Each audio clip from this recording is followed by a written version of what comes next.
So I've been lucky enough to clock over 50 hours of Wuchang Fallen Feathers so far over the last few weeks of the review period, and although I'm happy with my skill at the game, now that I've played so many hours, I definitely sucked early on, and I definitely took a while to learn a few of the ins and outs this game requires in order to do well. And so today, I'm going to run you guys through 10 things that I learned throughout my playtime that I definitely wish I knew a lot sooner. Today's video is brought to you by Lago Fast, but we'll hear more from those guys a little bit later on in the video. Now, the first tip that I have here is to do with the madness mechanic in this game, which I've got to say is honestly one of the coolest mechanics I've seen in a long time. And initially, this mechanic is seen as purely a bad thing, but it can really be used in your favor in multiple different ways. Now, how madness essentially works is that as you continually die over and over again, your madness will build up, and there are other ways it can build up too. For example, killing specific types of enemies, or even killing friendly enemies. That all adds to your madness, and the result is that once you descend into madness, you will have more power and you will deal more damage. But the downside of that is that you will also take more damage too.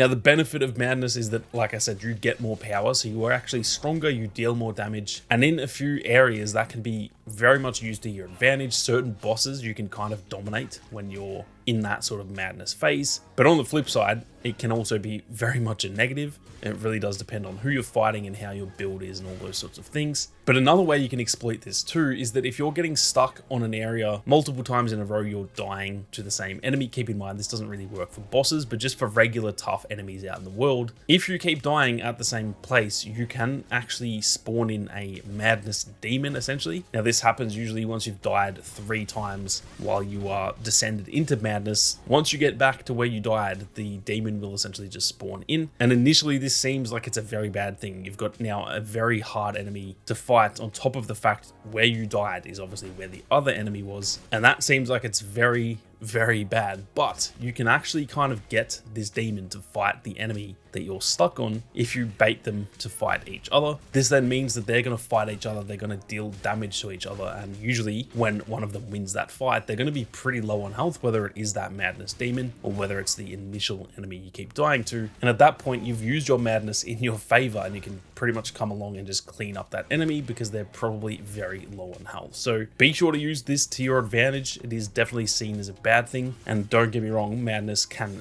definitely be detrimental, but there are definitely a few areas in which you can use it in your favor. Now, something else that I wish I knew a lot sooner is that there are certain areas of this game where you might find something like a cauldron, for example, with a blue flame in it. This can also happen with certain statues that are around the place. Anything that you can interact with that gives you kind of like a line of text, and one of those words or even a few words are highlighted in blue, that is kind of hinting to you that you need to do a gesture that is related to what that sentence said. And if you do that gesture and it is the right one, you'll actually receive a gift. So as you can see here, the hint was something along the lines of looking to the horizon. So I used the gesture that was called gaze right in front of the statue, and it actually gives you a bonus, and you will find plenty of these around the world. So if you see one, do not miss out on it, because some of these bonuses are actually very handy. Now, something else I very much wish I knew, because this would have helped me a lot in some of the early boss fights, is that a lot of the time, not all the time, but often you can find items around the area where there is a boss fight that will specifically help against the certain boss you're up against. Now, I'm not going to go into spoilers just because I don't want to show gameplay of these boss fights too early, since the game's only been out a couple of days now. But just as an example, there is a boss probably around, I don't know, 7 hours into the game that is essentially a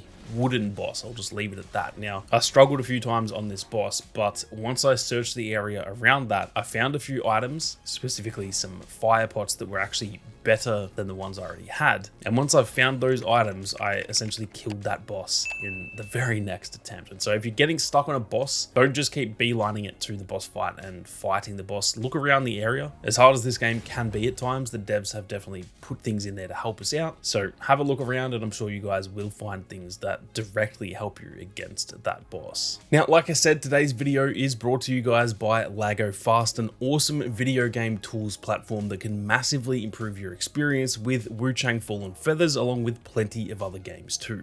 Within the program, you can search for Wuchang, or if you've got it installed, it can even show up on the home screen, and then from there, the possibilities for this are endless. The most exciting addition they've made specifically for Wuchang, seeing as this game can be very difficult to navigate and find your way around the map, is they've actually added their very own map radar into the game, where you can see all the locations in your surrounding area, figure out where you are, and you can even fast travel instantly from not only all of the shrines, but literally any waypoint on the map, whether that is boss fights, regular enemies, or even collectibles. Just make sure you're not an idiot like me and fast travel somewhere, then immediately dodge, falling to your death. Though luckily with this tool, you can just travel right back anyway, saving you so much time backtracking to where you last died. There's also the option to just see the icons on your screen, which is helpful for not missing important items or even knowing where enemies are to avoid those pesky jump scares that will happen quite often in this game. And there is going to be a lot more mods and stuff like that added in the future, because obviously the game has only just been released. There will be plenty more additions as time goes on. On top of all of that, it also has a built-in FPS booster to increase those frames on PC, which is always a great addition. I've actually used this in the past on one of my other channels for XDefiant about 18 months ago, and it more than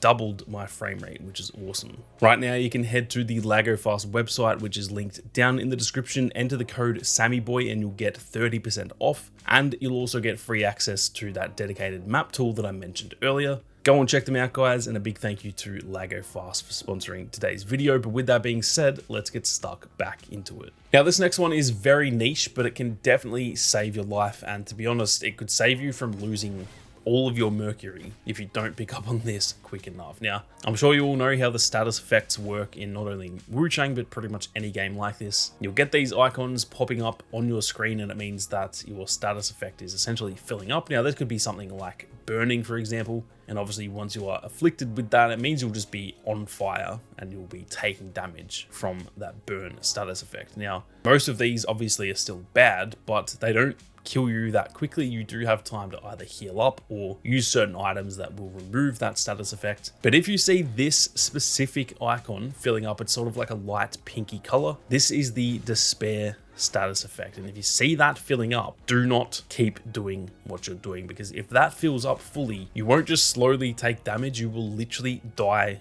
on the spot, and it is actually kind of easy to miss this. So if you see this icon here, don't treat it the same as the rest of the status effects, because those are all survivable. This one is not. You will literally die on the spot, and you do not want that to happen. Now, something else that is very handy to know is that there will almost always be looped areas that essentially come back to a shrine, allowing you a shortcut back to your next boss fight. Now, that is fairly obvious. Any Souls-like out there, and a lot of other games that aren't even Souls-likes, have this sort of Metroidvania element to them, where you'll get to a certain area and you can then knock down a ladder, for example, and it will get you a shortcut back to the boss fight. But the extent that that is done to in this game is far superior than probably any game that I think I've ever played, or at least it's up there anyway, because the entire map, not only just specific regions, but literally the whole thing, all loops back on itself. And honestly, the level design in this game is absolutely phenomenal. So keep that in mind if you're finding that it's a long way to travel to get to the next shrine or whatever the case may be. There will be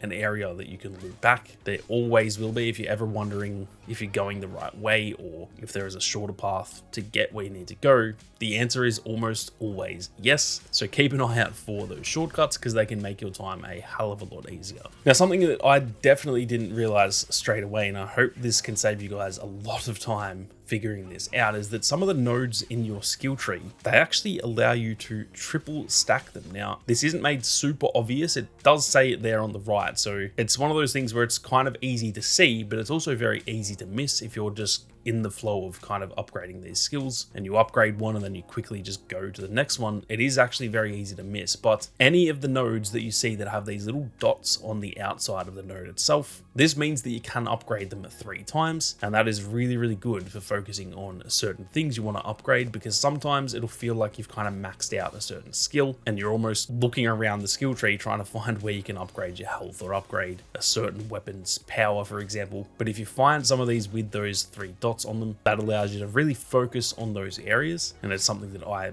definitely wish I knew sooner, because this probably would have helped me a lot in some of the earlier bosses. Now, the next one is super obvious once you actually learn this, but it's pretty easy to miss early on. The faint red feathers that you can find throughout the world, they are obviously used to level up your weapon mastery levels, and that is essentially how you make your weapon stronger. But something that's pretty easy to miss is that the way to sort of farm these is to get them from these pot creatures that you will find throughout the world. Now, these can be pretty damn hard early on when you're not very high level, and they're also very annoying even when you are high level and you're not going to die to them. They're just annoying to fight. So it might seem tempting to just run away or just avoid them. Do not do that. Every time you see a pot and you want to kill it, it will give you a faint red feather, and later on it will give you a brilliant red feather, which is how you upgrade even further. And so I think a lot of people are going to kind of avoid these once they die to them once and realize they're just annoying to fight. But you do not want to do that. They are absolutely crucial for leveling up your weapons. Now, something else that is very handy is that you will see these birds throughout the world, and this does get explained by the game. This isn't the actual point I'm getting at, but there are these birds throughout the world that will make very obvious sounds, and when you see them, if you throw a knife or just any item at them, you'll essentially kill the bird and you'll get what's called an aurum feather, which gives you a boost to a random one of your stats when you actually consume that feather. Now, like I said, this is usually done by using like throwing knives or fire pots or whatever, but sometimes you don't want to have to carry those items in your quick items because it kind of feels like a waste of a slot. The good thing is that if you just lock onto the bird and then you go into your inventory and just use the knife, because you're already locked on, that will actually still work the same way as if you're doing it from your quick items. So if you don't want to have a wasted slot for the throwing knives, which to be fair aren't really useful against most regular enemies, then this is a very efficient way of doing that. Now, the last two tips here are to do with respecking, and this is very crucial in this game. Now, the first thing that is worth mentioning is that respecking is free. Now, that is explained in the game, but the thing that isn't fully explained is that unlike a lot of other games out there, you don't actually have to fully respec every time you do it. A lot of Souls-likes I've played, or even just regular like action adventure games, for example, if you want to respec, you have to pretty much delete all of your nodes and start from scratch. And sometimes that's just really annoying, and you might be concerned that you won't remember where you had spent those skill points. Now, the good thing is you can just go to a node that you want to kind of delete, even if it's got 5 upgrades past that point. If you just kind of respec on that node, it will just remove that one and any that are further on beyond that. So this is very handy to know. You don't have to do a full-on respec every time. If you've got a branch, for example, that you just want to kind of delete, but you want to keep your other branches, you can do that, and it is very, very handy. Now, last but definitely not least, and again, this is to do with respecking, is that it's worth keeping in mind that different branches of the skill tree will also benefit your other weapons. Now, a prime example of this for me was that I was using 2 weapons, one being a spear and one being a longsword, and I really wanted to keep upgrading my longsword because for the majority of my playthrough, that was pretty much my best weapon, but I had essentially maxed that skill tree out, and so I sort of felt like I was wasting skill points. But once I realized that